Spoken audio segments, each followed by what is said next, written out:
കൊട്ടിയൂർ വൈശാഖ മഹോത്സവം അവസാന നാളുകളിലേക്ക്. ഇന്ന് മകം കലം വരവ്.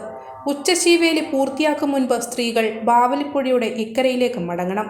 ശീവേലി കഴിഞ്ഞ് തിടമ്പേൽക്കുന്ന ആനകളും മടങ്ങും. ഇടവാവലിയിലൂടെ ഹരിഗോവിന്ദ നാമജപത്തോടെ പിന്നോട്ട് നടന്നാണ് ആന മടങ്ങുന്നത്. തുടർന്ന് വിശേഷവാദ്യങ്ങളും അവസാനിക്കും.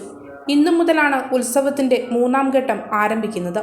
ഭൂതഗണങ്ങളുടെ ഉത്സവമായാണ് പിന്നീടുള്ള ഉത്സവ ദിനങ്ങൾ കണക്കാക്കുക. സന്ധ്യയോടെ നല്ലൂർ ദേശത്ത് നിന്ന് നല്ലൂരാന്മാരുടെ നേതൃത്വത്തിൽ കലശപൂജയ്ക്കുള്ള കലങ്ങൾ എഴുന്നള്ളിച്ചെത്തിക്കും. നല്ലൂരാൻ സ്ഥാനികർ കലങ്ങൾ സന്നിധാനത്തേക്ക് സമർപ്പിക്കുമ്പോൾ സന്നിധാനം അന്ധകാരത്തിലായിരിക്കണമെന്നാണ് ആചാരം. പിന്നീട് രാത്രിയിൽ നടക്കുന്നത് ഗൂഢപൂജകളാണ്. 3 ദിവസത്തെ കലശപൂജ കഴിഞ്ഞാൽ 16-ന് ഞായറാഴ്ച അത്തം നാളിൽ ശീവേലി സമയത്ത് വാളാട്ട് നടക്കും. 4ാമത്തെ വലിയ വട്ടളം പായസം അത്തം ചതുശതം ഭഗവാന് നിവേദിക്കും. കലശപൂജയും നടക്കും. 17-ന് തിങ്കളാഴ്ച തൃക്കലശാട്ടോടെ കൊട്ടിയൂർ വൈശാഖ മഹോത്സവത്തിന് സമാപനമാകും.